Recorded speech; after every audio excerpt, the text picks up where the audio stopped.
I will now be reading from the Psalms, Psalm 1, verse 1 through 3, the two ways. Happy are those who do not follow the advice of the wicked, or take the path that sinners tread, or sit in the seat of scoffers. But their delight is in the law of the Lord, and on his law they meditate day and night. They are like trees planted by streams of water, which yield their fruit in its season, and their leaves do not wither. In all that they do, they prosper.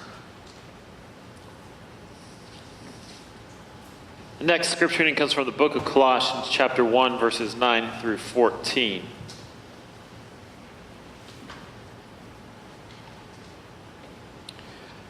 But for this reason, since the day we heard it, we have not ceased praying for you and asking that you may be filled with the knowledge of God's will and all spiritual wisdom and understanding, so that you may lead lives worthy of the Lord, fully pleasing to him, as you bear fruit in every good work and as you grow in the knowledge of God.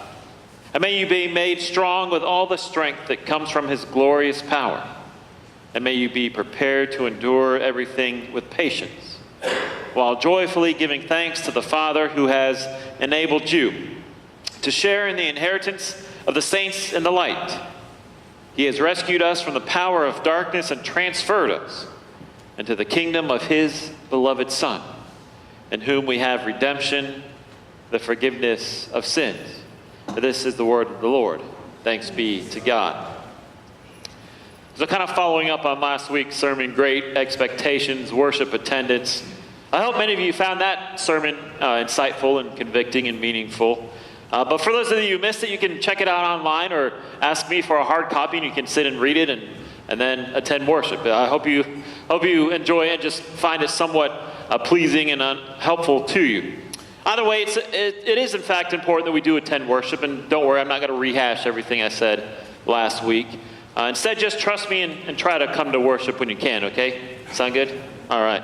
So, and in turn, who knows, maybe that worship attendance can kind of help you grow spiritually and kind of nurture your faith a little bit too. This week's focus, however, is centered on just that, our own personal spiritual growth and a general sense of our faith. Now, that's why the next great expectation is that we participate in at least one activity each year aimed at helping us grow spiritually and in our faith apart from worship attendance. So this naturally could take many forms, from Sunday school participation to a Bible study, to reading the Bible at home, attending retreats once they might be offered, and even showing up for one-time or short-term classes that we hold and host here at the church. There are a myriad of ways in which we can be active and participate in at least one spiritual activity a year. But we also feel that we don't have to limit it to just one. By all means, if we want to do more, we can certainly do more than that. But the bar and the expectation is at least one activity per year. So of course, like last week, the reasoning for doing just this can be found within the covers of Scripture. Obviously, we do not have these very explicit words written out. I can assure you the words, participate in one annual activity in which you grow spiritually or your faith grows apart from worship, are not found in the Bible. I'm sorry to let you down. But Paul never wrote such a thing in any of his letters or epistles, and those words were never spoken from the lips of Jesus Christ in Matthew, Mark, Luke, or John. However, this reading that we had from Colossians today definitely encourages and implies such a route in our personal life. For starters, we have the opening verse of today's passage, verse 9, which proclaims that because of this, since they say we heard about you, we haven't stopped praying for you and asking for you to be filled with the knowledge of God and God's will, with all wisdom and spiritual understanding. To me, I hear a clear message of both a concern and reinforcement. For seeking a life that is filled with knowing and understanding of God, a wisdom which by design and definition is much more than only knowing right from wrong. And lastly, a distinct spiritual understanding. You see, all of this appears to point one in a direction in which they should intentionally and consistently seek out ways to grow, intellectually, spiritually, and in wisdom. And now you may be asking yourself, but why is this important? Why should we even bother, or what could we possibly ever hope to accomplish with such a strong emphasis and encouragement to grow spiritually?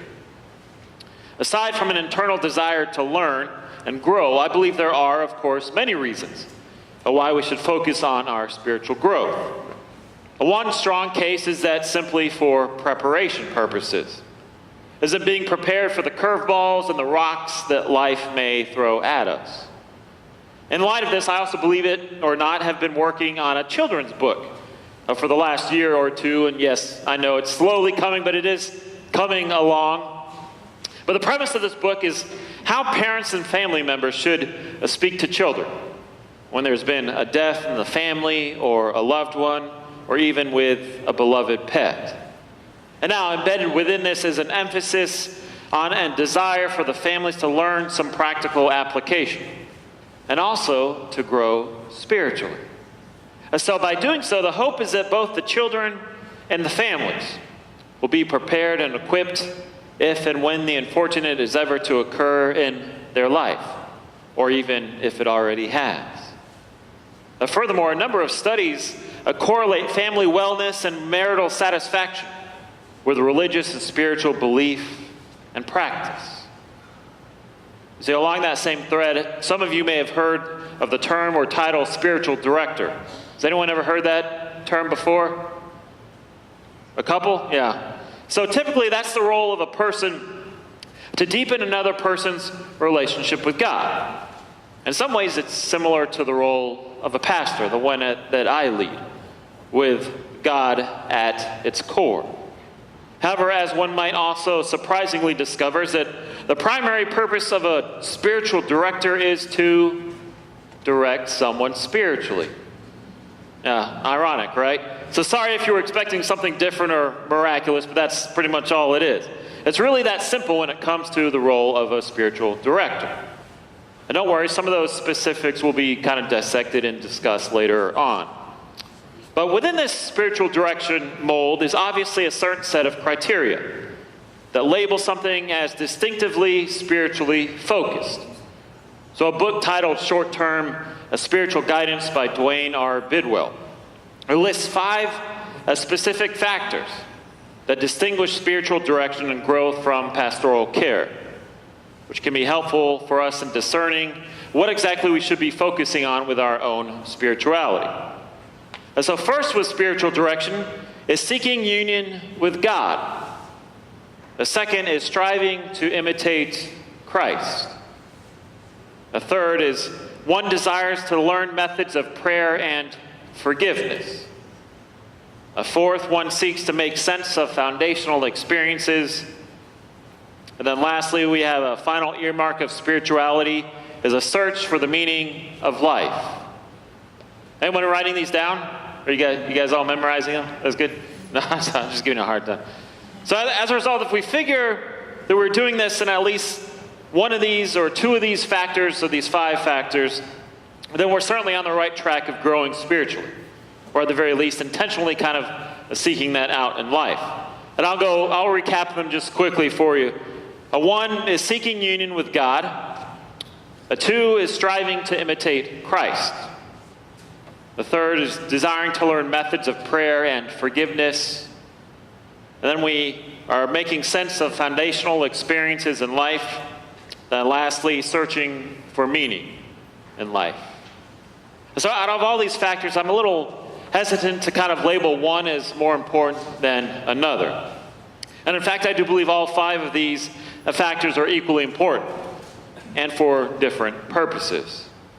However, what the main focus should be is centered around enhancing one's relationship with God and making sense of life and finding an identity and purpose within it. And so from there, of course, we can get a little more detailed with what we should do. But starting with these initial 5 factors is a great way to provide us some sort of direction or focus when it comes to developing and growing our own spirituality. You see, the other key insight to spiritual growth is how we actually go about doing it, the practical implementation of it. What are some ways in which we can both grow spiritually and in our faith? Naturally, like all of God's precious children, we are all different, unique, and special. So some methods and processes may work better for some than they do for others.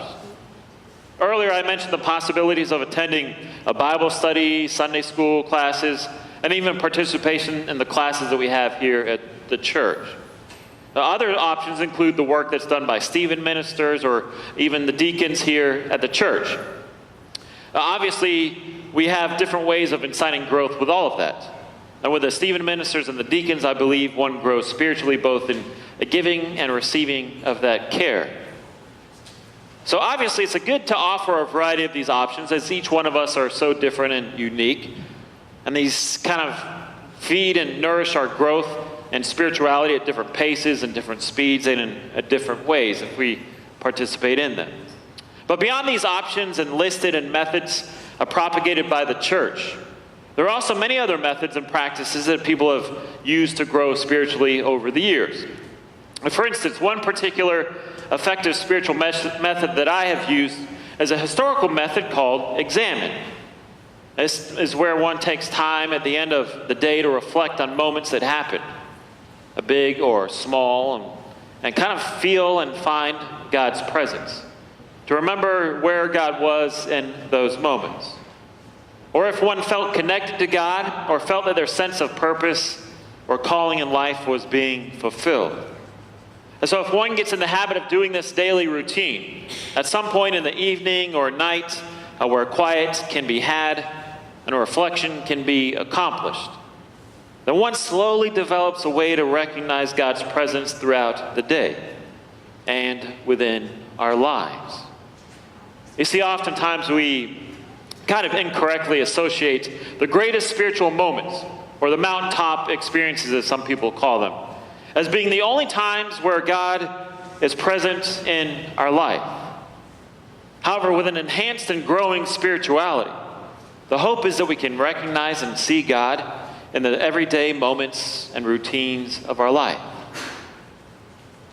So, in fact, there was an exact practice to do just that, developed by Brother Lawrence, a 17th century Carmelite monk, who kind of developed this practice and was a spiritual director to many people. The exercise was called the practice of the presence of God. Essentially, it was modified a bit over the years to take the shape of these simple 4 steps. If you could show the slides. All right, so the first step, I will do the first step, pausing to reflect on God's presence before a beginning.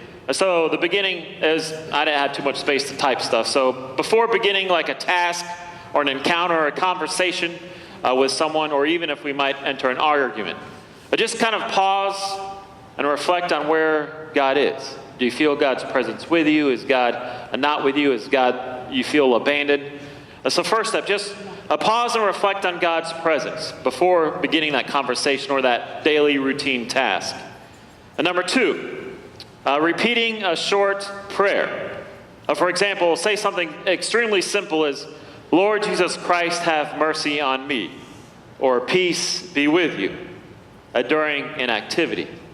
And this can also be had during a conversation. But if you're in an argument with someone, don't be all sarcastic and flippant and say, oh, Jesus Christ, have mercy on me, during the middle of that argument. It's not meant to be like that. It's just kind of a prayer during a task. So even while you're taking out the trash, just say, peace on me and peace to all. Something simple like that. So pause before you do it, and while you're doing it, offer a short little prayer. Then number 3, reflect at the end of the task. So as soon as you're done with whatever you've been doing, or whatever conversation or routine or task that you have done, just take a moment and pause and reflect at the end of it. And try to find God's presence, or think about how it went, or how you could have changed, or even the simple things. Just look for God.